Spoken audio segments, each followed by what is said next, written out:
రామయ్య, శంకరం మంచి స్నేహితులు.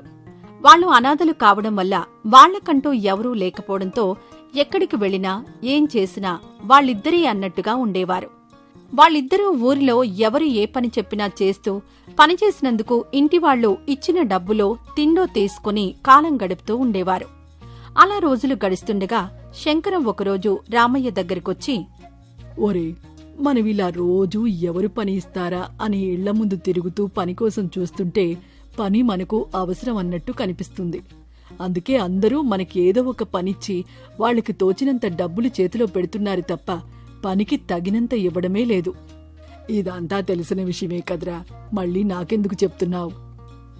రేపటినుంచి మనం ఉదయాన్నే లేచి రచ్చబండ దగ్గర ఉందాం. పనివాళ్లని పనులకి అక్కడి నుంచి చాలా మంది తీసుకుని వెళ్తారు. మనం కూడా అక్కడికి వెళ్తే ఏదో ఒక పని దొరకొచ్చు. సరే, అలాగే చేద్దాం అని అంటాడు. తర్వాతి రోజు వాళ్ళు అనుకున్నట్టుగానే రచ్చబండ దగ్గరికి వెళ్లి నించుంటారు. ఒరే శంకరం, ఇక్కడ ఎంతసేపని నించుంటాం చెప్పు? పద, అక్కడికెళ్ళి కూర్చుందాం. పని మనకి రావాలని ఉంటే ఎలాగైనా వస్తుందిలే, పద అని శంకరాన్ని బలవంతంగా తీసుకుని వెళ్తాడు రామయ్య. అలా వాళ్ళిద్దరూ కాస్త దూరంగా కూర్చుంటారు. అలా రోజులు గడుస్తున్నా ఎవరూ కూడా రామయ్యని కాని శంకరాన్ని కాని పనికి తీసుకుని వెళ్లలేదు. ఇదంతా రోజూ గమనిస్తున్న ఊరి పెద్ద ఒకరోజు వాళ్ల దగ్గరికొచ్చి, యారా అబ్బాయిలు, ఇలా రోజూ వచ్చి ఇక్కడ కూర్చుంటున్నారేంటి? ఎవరైనా పనిస్తారేమో 4 రాళ్లు సంపాదించుకోవాలని అనుకుంటున్నాం, కానీ ఎవరూ కూడా పని ఇవ్వడం లేదు. ఇక్కడ కూర్చొని ఎదురు చూస్తున్నా ఏమీ లాభం లేకపోయింది. సరే, మీకు పని ఇవ్వాలంటే మీ పనితనం ఏంటో కూడా తెలియాలి కదా. అందుకే నేను ఒక పని చెప్తాను, చేస్తారా? అయ్యో, చెప్పండయ్యా, తప్పకుండా చేస్తాం. అయితే సరే, వెళ్ళి ఆ దారి పక్కనంతా చదును చెయ్యండి, మీ పనితనం చూస్తాను అని చెప్పి వెళ్లిపోతాడు. శంకరం, రామయ్య కలిసి ఆ రోజంతా కష్టపడి దారి పొడుగంతా చదును చేస్తారు. మరునాడు ఉదయం మళ్లీ అదే చోటుకొచ్చి ఊరి పెద్ద కోసం ఎదురుచూస్తూ ఉంటారు. కాసేపటికి అక్కడికొచ్చిన ఊరి పెద్దను చూడగానే రామయ్య మాట్లాడుతూ, అయ్యా చూడండి, మీరు చెప్పినట్టుగానే పనంతా చేశాం. మాకు ఎంత ధనమిస్తారో చెప్పండి. మీ పని బాగానే ఉంది, కానీ నేను అనుకున్నంత గొప్పగా అనిపించలేదు. ఒక పని చేయండి, ఈ చదును చేసిన ప్రదేశంలో మొక్కలు నాటడానికి వీలుగా గుంతలు తీయండి. ఆ గుంతలని బట్టి మీ పనితనాన్ని నిర్ణయించుకుంటాను. ఈరోజు గుంతల పని చూడండి, మళ్లీ రేపొదయం మిమ్మల్ని కలుస్తాను అని చెప్పి వెళ్లిపోతాడు. ఒరే శంకరం, ఈ ఊరి పెద్దెందుకో మనతో పని చేయించుకుంటున్నాడు, కానీ డబ్బులు ఇవ్వడేమో అని నాకు అనిపిస్తోందిరా. నాకెందుకో ఆయన మీద నమ్మకం కుదరడం లేదు. ఒరే రామయ్య, అలా అనుకుంటే ఎలారా? ఆయన ఊరి పెద్ద అయ్యాడంటేనే ఎంతో మందికి ఏదో రకంగా చేసినవాడనే కదా అర్థం. ఏమో, ఆయన ఆలోచన వెనుక ఏ రహస్యం దాగి ఉందో చూద్దాం.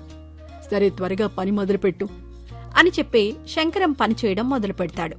రామయ్య అయిష్టంగానే పనిచేస్తూ ఉంటాడు.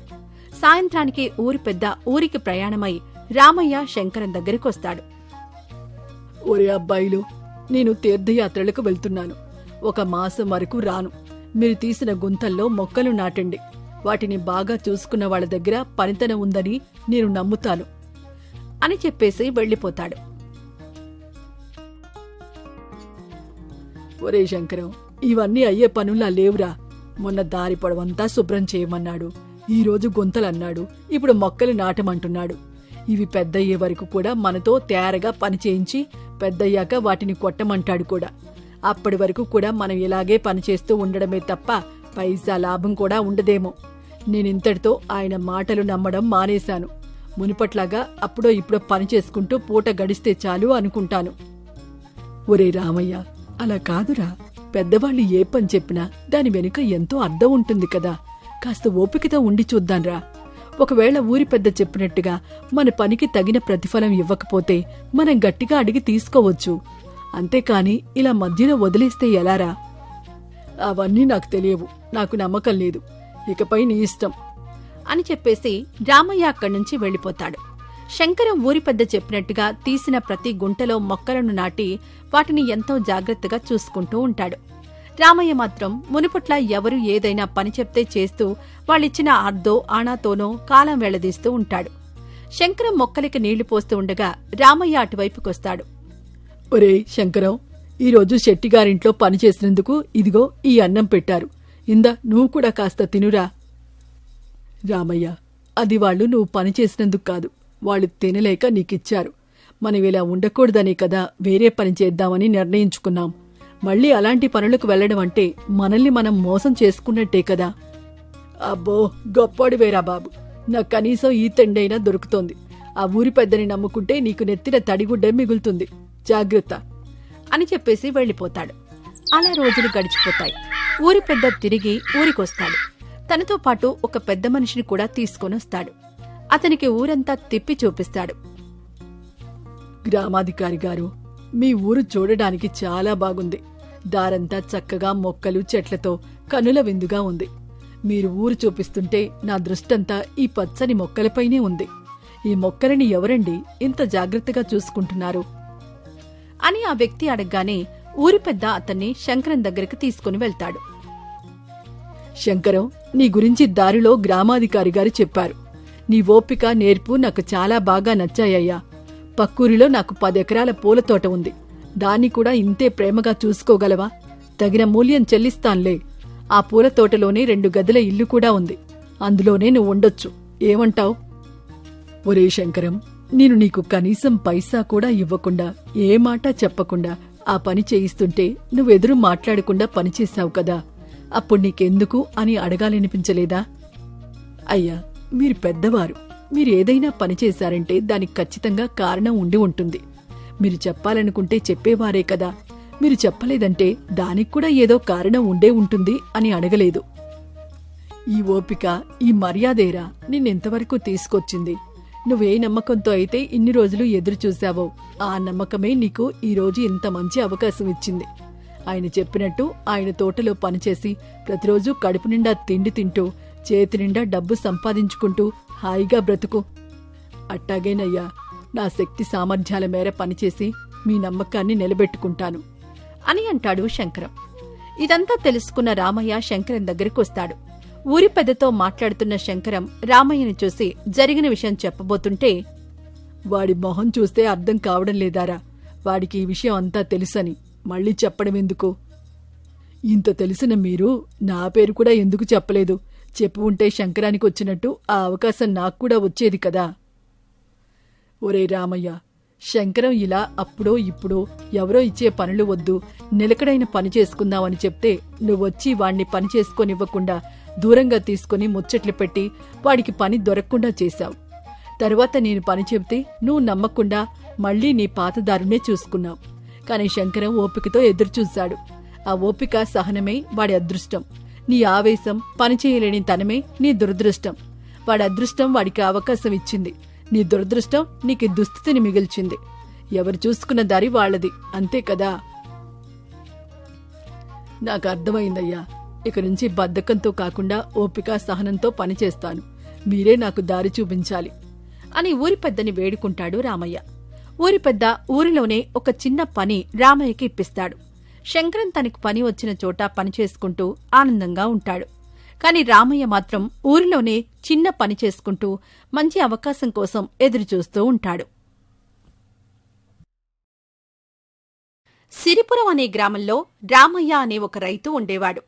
రామయ్య ఎప్పుడూ ఎవరికీ ఏ ప్రమాదం తలపెట్టడం ఎరిగినవాడు కాదు.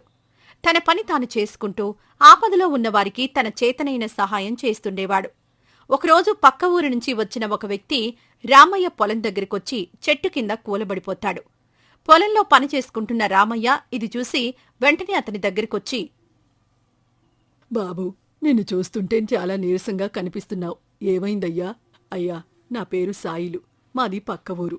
నేను అవసర నిమిత్తం చంద్రయ్య దగ్గర డబ్బు అప్పుగా తీసుకున్నాను. పరిస్థితులు సరిగా లేవు. పైగా నా పంట సరిగా పండలేదు. దాంతో అప్పు అనుకున్న సమయానికి తీర్చలేకపోయాను. ఇప్పుడు వాళ్లు అప్పు తీర్చమని నా వెంట పడుతున్నారు. వాళ్లకి దొరకకుండా ఇలా పారిపోయి వచ్చాను. సరే, మా ఇంటికి రా బాబూ. నా దగ్గర కొంత డబ్బుంది. అది నీకు సరిపోతుందో లేదో నాకు తెలియదు, కాని నా వంతు సహాయం చేస్తాను అని రామయ్య సాయిలుని వెంటబెట్టుకుని ఇంటికి వెళ్తాడు. తన దగ్గర ఉన్న కొంత డబ్బుని అతనికిచ్చేస్తాడు. అతనికి డబ్బివ్వడం, అతను అది తీసుకుని వెళ్లడం చూస్తాడు ఊరి పెద్ద. ఒరే రామయ్య, ఎందుకురా ఇలా ప్రతిసారి మోసపోతావు? అవతలి వాళ్ళు చెప్పేది నిజమా అబద్ధమా అని కూడా ఆలోచించకుండా సహాయం అనగానే నీ దగ్గర ఉన్న డబ్బంతా ఇచ్చేశావు. వాడు పక్క ఊరిలో జోదగాడు. ఇప్పుడు నువ్విచ్చిన డబ్బుతో జోదమాడడానికి వెళ్తున్నాడు. అయ్యా, అతనికి ఆపద ఉందని నేను డబ్బిచ్చాను. అతనికి ఆపద లేదంటే అది ఇంకా సంతోషకరమైన విషయమే కదా. నాకు తాతల నుంచి వచ్చిన నా పొలం ఉంది. ఈ పొలమే నన్ను తల్లిలా కాపాడుతుంది. ఈ తల్లి నాకిచ్చిన దాంట్లోనే నేనెవరికైనా ఆపద ఉంటే ఇస్తున్నాను. దాంట్లో నాకేం బాధ అనిపించదు. సరేలే, నీ ఇష్టం. రేపుదయాన్నే తోటలో మామిడి పళ్ళు నీకోసం పెట్టిస్తాను, వచ్చి తీసుకొని వెళ్ళు అని చెప్పేసి వెళ్ళిపోతాడు. ఒరేయ్, మీ తాతలు అంత సంపాదించారు ఇంత సంపాదించారు అని గొప్పల మాటలు చెప్పి ఆడదామని వచ్చావా? నువ్విప్పటివరకు చేసిన అప్పు అంతా తీర్చకపోతే మీ ఇంటికొచ్చి ఇల్లు జప్తు చేస్తా. వెళ్ళి డబ్బులు తీసుకొని రాపో అని తరిమేస్తాడు. ఏం చెయ్యాలో పాలుపోక ఆలోచిస్తున్న వెంకయ్యకి సాయిలు కనిపిస్తాడు. ఓరేయ్, కొంతసేపు క్రితమే కదా డబ్బులు లేవని ఆడనివ్వడం లేదని వెళ్ళావు. ఇంతలోనే డబ్బులతో ఎలా తిరిగొచ్చావు? పక్క ఊరిలో రామయ్య అనే ఒక రైతున్నాడు. సహాయం అడిగితే చాలు, వెనక ముందు ఆలోచించకుండా ఉన్నదంతా ఇచ్చేస్తాడు. అందుకే అక్కడికి వెళ్ళి చిన్న నాటకమాడి డబ్బులతో తిరిగొచ్చాను. నువ్వు కావాలంటే నువ్వు కూడా వెళ్ళు అని అనగానే ఆలోచన కూడా లేకుండా వెళ్ళిపోతాడు వెంకయ్య. పొలంలో పనిచేసుకుంటున్న రామయ్య దగ్గరికి వెళ్తాడు. రామయ్య, ఇంకా ఇదంతా చాలు. నువ్వు నా పొలంలో నుంచి బయటకొస్తే నా పని నేను చేసుకుంటాను. ఇన్ని రోజులు మా పొలంలో నీ పని చాలు. ఇంకా వెళ్ళి నీ పని చూసుకో. బాబూ, ఎవరు నువ్వు? నా పొలం దగ్గరికొచ్చి నీ పొలం అంటున్నావు. మా తాతలు మీ తాతలకి పొలమిచ్చారు. వాళ్ల మనవడిగా ఈ పొలం మీద అధికారం నాకుంది. కాబట్టి నువ్వు మర్యాదగా వదిలి వెళ్తే మంచిది. లేదంటే బలవంతంగా చెప్పాల్సి వస్తుంది. అయ్యా, ఇది మర్యాద కాదు. నా పొలంలోకొచ్చి నన్నే బెదిరిస్తున్నారా? అవును, నా పొలం నేను తీసుకోవడానికి కూడా ఇంత రాద్ధాంతం చేయవలసిన అవసరం నాకు లేదు. వెళ్ళు వెళ్ళు అని రామయ్యని బలవంతంగా పొలంలో నుంచి లాగేసి బయటకు పంపిస్తాడు. ఆహా, ఎంత గొప్పగా పంట పండిందో. ఇంకొక 25 నెల రోజుల్లో పంటంతా చేతికొస్తుంది.